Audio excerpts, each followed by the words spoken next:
akkam nagaa fayyaa nagaa keessanii welcome to Oromo Beauty jedha haadha keessummaa of waliin qabaa keessummaan sunis introduce of gooti go ahead Hayyee hordoftoota Oromo Beauty akkam jirtan nagaa fayyaa qabdu ani maqaan kiyya sooretti yookiin haadha kennaa yookiin tukku maqaan kiyya ardi rabbiiti kamajni tole nama maasniin jecha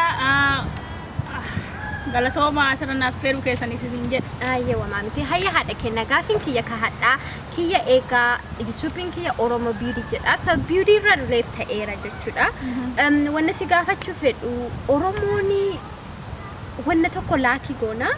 I don't know kala goonuu fi kan beenne kan maaliif fi yeroo YouTube ilaalu takkatti illee makeup YouTube afaan Oromootiin soqee dhabe sunni baay'ee tokko nagaddeessise dhuga Oromoon bakka maraayyuu xiqqoo keessaa bubbuuna akka tinsiisaati jennee achi keessaa baay'ee dhaabana yaa dhuga garuu yoo wanni jiru like yoo waan akkasii sottee dhabde be the change you want to see in the world jedhanii miti jijjiirama addunyaa irratti ta'uu arguu barbaaddu kan keetii ta'ee agarsiisii jedha ati fakkeenyaaf yoo YouTube Oromoo kan meekaapiin sottee dhabde yoo kufumaa kan keetii barsiisu yookiin hiriyoota kan kee warra meekaapii godhuu danda'anii encourage yookiin gorsu hamilee ta'uu akka YouTube irra viidiyoo waraabanii jechuudha meekaapii because dhugaa jettee kana viidiyoon saba biraa baay'ee jira ka Oromoo ka jiru kan allaaleen beekuu jiraatellee ammallee wanni takkattiin kuno ani viidiyoo meekaapii ka godhu fedha ammallee of course ka uffataa uumamaa saniif san fedhiin kiyyaa garuuyyuu na sodaachisa yeroo garii godhee namni laaluuf deemamoo irraa hin baratamoo yookaan immoo ganna qabanii like waa jechuun jaalannaa arrabsuun jaalannaa like I think kennaadha arrabsinaa hin jaalannaa so yeroo garii discourage si godhuun akkasii arrabbii ammallee ilaalamoo ilaalanii hin jaalannamoo hin jaalannu like meekaapiin Anafi makeup dibachuu jechuun like bareed like akkanaani ofi fokkadheetii miti garuu yeroo makeup dibadhaanatti I feel like ofi bareeda ammallee is like the way to carry ofi gochuudha anaaf like ofi ofi time kennuudha ofi ofi like yeroo sa'atii daqiiqaa 30 yeroo ofi kennee makeup dibette I feel happy I feel beautiful like ofi bareeda ofi gammada and I don't know akkam yaadda ise yeah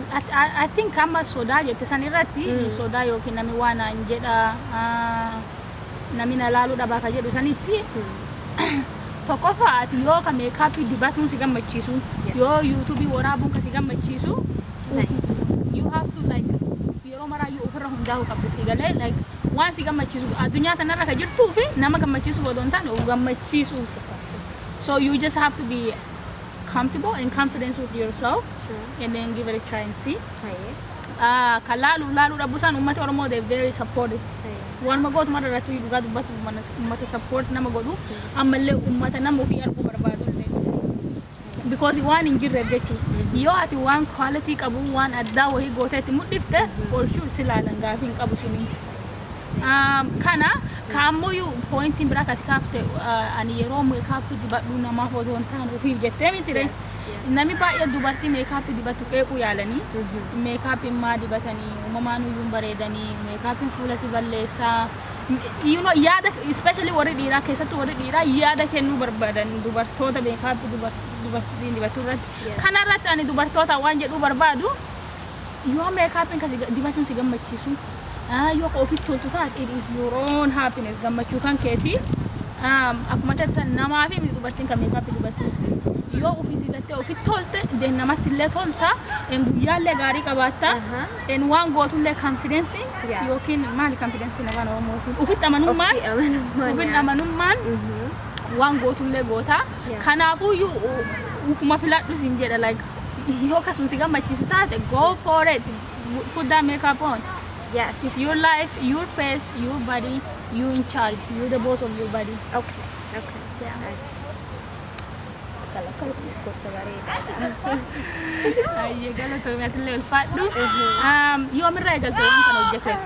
Mali regal tu amir regal. Well, when ni egal left uga dibacu. I felt like yaro dalagi yo kan mo it's just I love video. I think YouTube in jaladha because it just is one share go ufedu and amalle is I feel like what Oromo din connect hawan nama go and amalle one bet to tokko yero bete ma sharing go sani miti galaton point san kaso apti san kaso kan keti because akka ummat Oromo titti wan biradi si yoma wati gari kadalagu bet taate yo do fati dubarti Oromo makeup business wan gara gara like a formula way yo barakan yo kini wa way you argatan wan sa do sufra kadali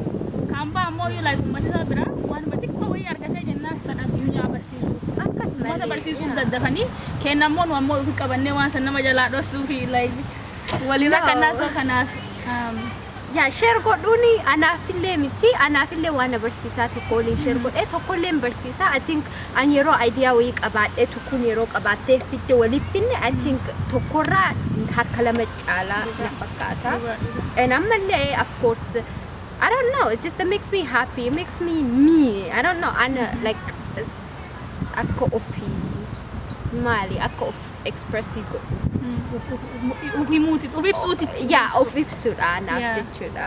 YouTube and sanifi subscribe go hindagatina of course and I'm katti siga fadam malle haye go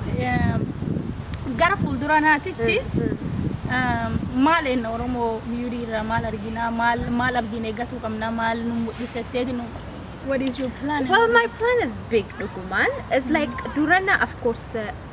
when anjaladhu of course one anjaladhu godhu qaba achille wan ummati jalatu lali feda beeku feda mal jalatan ani makeup ka timudisu jalatamo uffatayina uffata bitte like yero gari uga bitum betu yero gari mo yero gari like yero lalte uffata kata ukan like uffata like shopping holy dalagu feda amma amalle I am like skincare nara egun dandetani closing holy nara egun dandetani amalle sometimes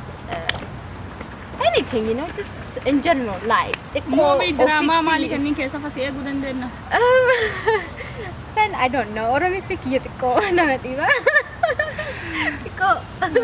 I don't think Oromo kan kena matiba I think Oromo kan kena matula nama konstitusi achin genne hatta fi akkasin jennu garu